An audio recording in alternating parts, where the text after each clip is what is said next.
இதுக்கு பேர் தாங்க திமுக மேடை. டயலாக் பேசுறது வேற மேடை. அது மேட்டர் இல்லாதவங்க பேசுவாங்க, அது ஈஸியா கைதட்டல் வாங்கிடலாம். பேசினாங்க பாருங்க தம்பி தமிழன் பிரசன்னா, எவ்வளவு டீட்டெயில், எவ்வளவு புள்ளி விவரம். ஒரு வக்கீலின் வாதத்தை போல அவரை தமிழன் பிரசன்னா வச்ச வாதங்களை எதிர்த்து யாராவது பேச முடியுமா? மாற்று கட்சிக்காரங்க யாரா இருந்தாலும் சொல்றேன், நான் சவால் விடுறேன். தமிழன் பிரசன்னா சார்பில் நான் சவால் விடுறேன், அவருக்கு பதில் சொல்ல முடியுமான்னு கேட்கிறேன். அதுக்கப்புறம் தோழர் அருள்மொழி அவர்கள் பேசினாங்க. என்ன புள்ளி விவரம் இது? மாசுக்கு கைதட்டுற விஷயமா இருக்காது. ஆனா அந்த தீவில் நடந்த கொடுமையிலிருந்து ஹிட்லரிசம்னா என்ன, ஸ்டாலினிசம்னா என்னன்னு புட்டு புட்டு வச்சு விளக்குறாங்க பாருங்களா. அது இந்த மேடையில மட்டும்தான் நடக்கும். கைதட்டுறது எந்த மேடையில வேணாலும் நடக்கும். இப்ப கைதட்டல் வாங்கி காட்டுற பாக்குறீங்களா? என்னம்மா கண்ணு,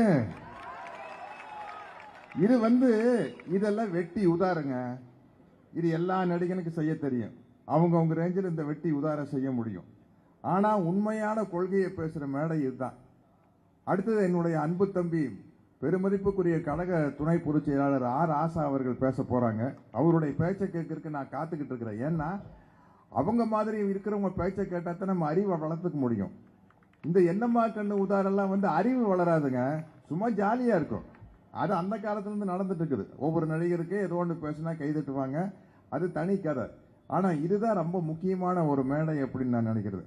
தோழர் சேகுவேரான ஒரு படம், அந்த படத்தை சென்சார்ல கொத்து பராட்டா போட்டு அந்த படத்தை ஓட விடாம பண்ணிட்டாங்க. அவ்வளவு சென்சார் கட்டு.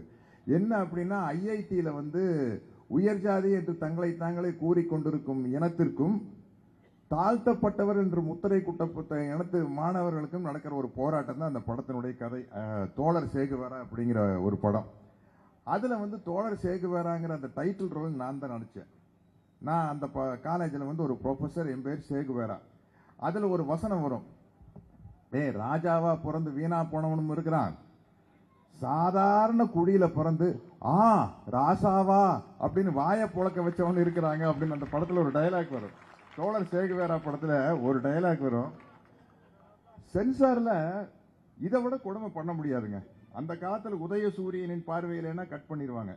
இதுல அந்த தாழ்த்தப்பட்ட சமூகத்தை சேர்ந்த ஒரு மாணவனை அவனுக்கு தைரியத்தை கொடுத்து காலேஜில் சேர வைக்கிற ஒரு கேரக்டர் பேரு அண்ணாதுரை. அதை சென்சார்ல அண்ணாதுரைன்னு பேர் வைக்க கூடாதுன்னு சொல்லி அதை ஐயாதுரைன்னு மாற்றப்பட்டிருக்குது. இன்றைய சென்சார் இன்னும் எவ்வளவு மோசமா இருக்கு பாருங்க. இன்றைய சென்சார் அன்னைக்கு திராவிட முன்னேற்ற கழகம் 1967க்கு முன்னாடி எவ்வளவு கடுமையா இருந்த சென்சார். பராசக்தி படத்துல டாக்டர் கலைஞர் அவர்கள் எழுதின வசனத்தை எல்லாம் எவ்வளவு தூரம் கட் பண்ணாங்களோ அதை விட இப்போ சென்சார் மோசமா இருக்குது. சினிமால நீங்க அந்த சைடு மத்திய அரசாங்கத்தை பத்தி எதுவுமே பேச முடியாது. அப்படிப்பட்ட ஒரு சர்வாதிகார சூழ்நிலையில ஒரு முதல்வராக இல்லாமல் போர்ப்படை தளபதியாக விளங்குபவர் தான் நமது முத்துவேல் கருணாநிதி ஸ்டாலின் அவர்கள். இது காக்கப்பட வேண்டிய ஒரு ஆட்சி. இந்த ஆட்சிங்கிறது இந்திய ஒன்றியத்துக்கே முன்மாதிரியா நடந்துகிட்டு இருக்கிற ஒரு ஆட்சி. இந்த ஆட்சி தொடர வேண்டும் அப்படிங்கிற ஒரு சராசரி மனிதனா, ஒரு பொது மனிதனா ஆசைப்படுறதுனால தான் தீவிர மக்கள் தலைவர் எம்ஜிஆர் ரசிகனாக இருக்கும் நான் திமுக மேடையில் நிக்கிறதுக்கான காரணம். இதற்கு மேல ஒரு காரணம் இருக்குது. செல்போன்ல வச்சுக்கிறேன், எலெக்ஷன் வரட்டு அப்ப காட்டுறேன். எந்த அளவுக்கு ஒரு இனத்தை, ஒரு அமைப்பை எம்ஜிஆர் அவர்கள் வெறுத்தார்கள் என்பது அதில் இருக்குது. எவ்வளவு ஆபத்தான அமைப்புன்னு அவரே பேசியிருக்காரு. அதை அன்னைக்கு வச்சுக்குவோம்.